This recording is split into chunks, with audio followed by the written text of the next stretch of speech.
작년 120Hz 고주사율 디스플레이 적용 및 12.4인치라는 큰 화면의 제품을 출시하면서 외면받던 안드로이드 플래그십 태블릿 PC에 한 줄기 희망이 비치된 갤럭시 탭 S7 시리즈. 하지만 올해는 갤럭시 탭 S7 펜 에디션의 가격 및 와이파이 모델 논란으로 인해 작년에 좋았던 평가가 좀 무색해졌죠. 또한 올해는 플래그십 태블릿 PC 갤럭시 탭 S7 8을 출시하지 않을 것으로 알려졌기 때문에 새로운 갤럭시 탭을 만나기 위해서는 빨리 나온다고 하더라도 최소 내년 1월까지는 기다려야 하는 상황이 되었습니다.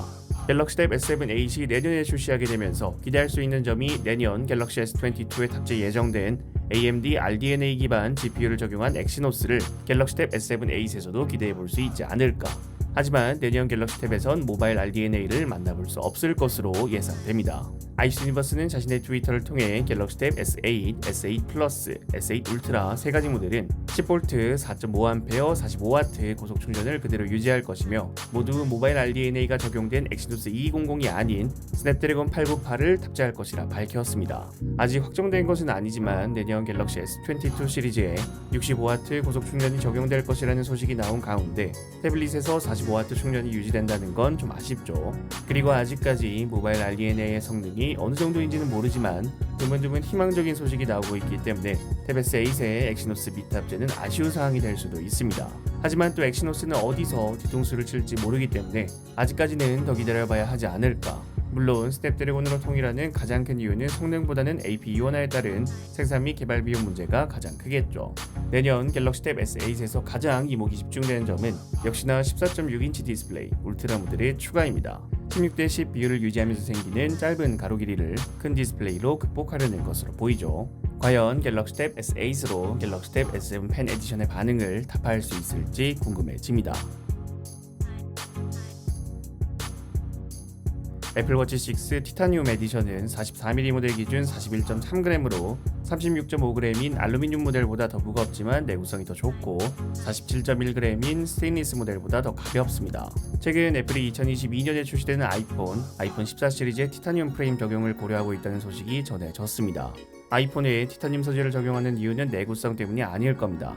6.1인치 아이폰 12 프로 187g, 6.7인치 아이폰 12 프로 맥스 226g. 이전부터 아이폰 프로 라인업의 무거운 무게는 아이폰 유저들의 큰 불만사항 중 하나였습니다. 스테인리스보다 가벼운 무게를 가진 티타늄을 통해 아이폰의 무게를 줄이는 것이 목적이 아닐까 예상되죠.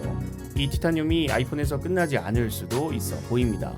대만 IT 매체 디지타임즈의 새로운 보고서에 따르면 애플은 아이패드에 티타늄 기반 금속 셰시 적용을 고려 중이라 밝혔습니다. 아이패드에 티타늄 프레임이 적용된다면 아이폰과는 목적이 전혀 다를 것으로 예상되죠. 아이패드의 티타늄은 내구성 문제가 주된 이유가 아닐까. 올해 아이패드 프로 5세대 12.9인치는 미니 LED 탑재로 인해 두께가 조금 두꺼워지면서 힘 현상이 약간 개선되긴 했지만 여전히 아이패드의 힘 현상은 큰 문제입니다. 다만 티타늄 소재 적용으로 인한 가장 큰 문제는 비싼 티타늄으로 인한 생산 단가의 상승입니다. 생산 단가 상승으로 인해 출고가에도 영향을 미칠 가능성이 크죠. 현재 애플워치 스테인리스 모델과 티타늄 에디션 모델의 출고가는 티타늄 에디션이 4만원 더 비쌉니다. 4만원 정도의 상승이면 납득이 가능할 정도지만 이 차이가 아이폰, 아이패드에서도 유지될 거란 보장은 없습니다.